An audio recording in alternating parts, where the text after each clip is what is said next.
आज हम बात करेंगे इंटरमीडिएट में poetry set second chapter the true beauty मतलब वास्तविक या सच्ची सुंदरता, जिसे लिखा है थॉमस कैरिव ने। इस चैप्टर में इंटरमीडिएट में 2 स्टेंजास लिए गए हैं। फर्स्ट स्टेंजा देखेंगे, ही दैट लव्स अ रोजी चीक, वह व्यक्ति जो अपनी प्रेमिका के सुंदर यानी कि गुलाबी गालों से प्रेम करता है। और या कोरल लिप्स एडमायर्स, या फिर कोरल मतलब होता है मूंगा, लिप्स ओठ यानी कि मूंगे जैसे ओठों की एडमायर्स करता है, प्रशंसा करता है। और from star like ice doth seek, seek star light मतलब तारों की तरह, जो उसकी आंखों की मतलब जो उसकी आंखें हैं वो तारों की जैसे चमकती हैं, प्रज्वलित होती हैं या चमक रही हैं। चमकती हुई आंखों की वो प्रशंसा करता है, मतलब सितारे जैसी सुंदर आंखों से अपने प्रेम की ज्वाला को प्रज्वलित करता है। Fuel to maintain his fires, ये लिखा हुआ है fuel to maintain his fires, जो मेंटेन रखती है उसकी फायर्स को।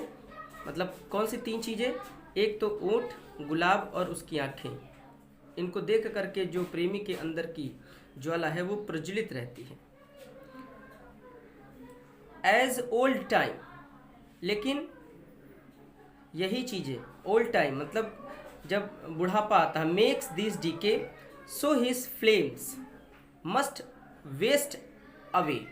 मस्ट वेस्ट अवे का मतलब नष्ट हो जाती है, दूर हो जाती है, जब ज्वाला बुझ जाती है यानी कि जब बुढ़ापा आता है।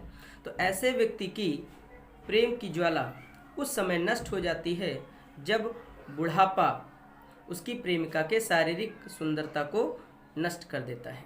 तो इस पैराग्राफ में यह बताया गया है यानी कि स्टेंजा में कि व्यक्ति मन से किसी को प्रेम करे नहीं, शारीरिक सुंदरता के प्रति आकर्षित होता है, मन की सुंदरता के प्रति आकर्षित नहीं होता है।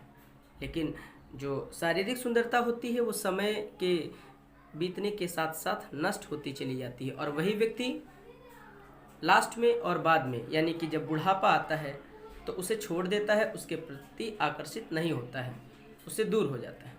तो ये था फर्स्ट स्टेंजा। सेकेंड स्टेंजा देखेंगे, but a smooth and stead fast mind, gentle thought and calm desire, hearts with equal love combined, kindle never dying fires, where these are not I despise,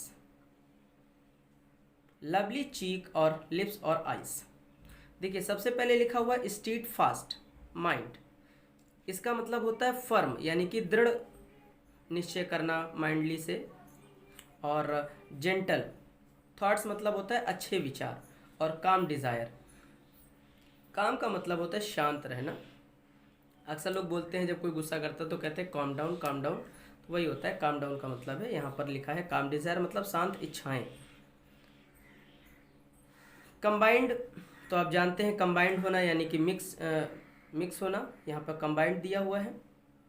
kindle never यानी कि kindle, kindle का मतलब है excite होना यानी कि excited होना, उत्तेजित होना या उत्तेजित करना।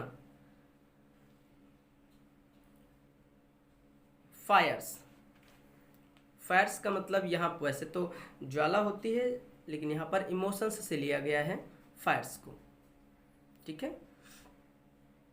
यहाँ पे आप देख सकते हैं फायर्स है जिसका मतलब यहाँ पर भावनाओं से लिया गया है। जो डिस्पाइस है उसका मतलब है घृणा करना। लवली का मतलब तो आप जानते हैं सुंदरता। तुम देखेंगे but a smooth and stead fast mind, किंतु निष्कपट और दृढ़ मन जो होता है। जेंटल थॉट एंड काम डिज़ायर, उसके जेंटल थॉट्स मतलब अच्छे यानी कि पवित्र विचार और शांत भावनाएं। Hearts with equal love combined, तथा समान प्यार से जुड़े हुए हृदय कभी नष्ट न होने वाले प्रेम को जन्म देते हैं। काइंडल नेवर डाइंग फायर्स, जो कभी नष्ट नहीं होते हैं, ऐसे प्रेम को जन्म देते हैं। और कवि कहता है कि जहाँ पर ये गुण पाए जाते हैं ऐसी प्रेमिका के सुंदर गालों या ओठों या आँखों से घृणा करता हूँ, कवि कहता है। कवि के अनुसार स्थायी प्रेम के लिए शारीरिक सौंदर्य आवश्यक है, आवश्यक नहीं है, सॉरी। कवि के अनुसार स्थायी प्रेम के लिए शारीरिक सौंदर्य जो है वह आवश्यक नहीं है, कि ये जो लवली चीक्स और लिप्स और आइस, सुंदर विचार, उच्च चरित्र के कारण ही प्रेम स्थिर या स्थायी रह पाता है। हम दोबारा से बता दे रहे हैं जल्दी जल्दी से कि but a smooth fast and stead fast mind, smooth and stead fast mind, किंतु निष्कपट और दृढ़ मन, सुंदर विचार, शांत इच्छाएं और समान प्यार से जुड़े हुए हृदय कभी नष्ट न होने वाले प्रेम को जन्म देते हैं। जहाँ पर ये गुण पाए जाते हैं, ऐसी सुंदरता में ऐसी प्रेमिका के सुंदर गालों को, होठों को और आँखों को, मतलब चीक्स, लिप्स और आइस से मैं घृणा करता हूँ, वो कहता है। कवि के अनुसार, कवि का मानना है कि ये जो प्रेम के लिए शारीरिक सौंदर्य है ये आवश्यक नहीं है। ठीक है, तो ये थे 2 स्टैंजास जो आपके ट्रिब्यूटी में दिए गए हैं। इस दोनों स्टैंजास में एक ही चीज़ बताई गई है कि कवि शारीरिक सुंदरता की ओर नहीं, वास्तविक सुंदरता यानी कि सच्ची सुंदरता की ओर ध्यान दे रहा है या आपका ध्यान आकर्षित कर रहा है। ठीक है।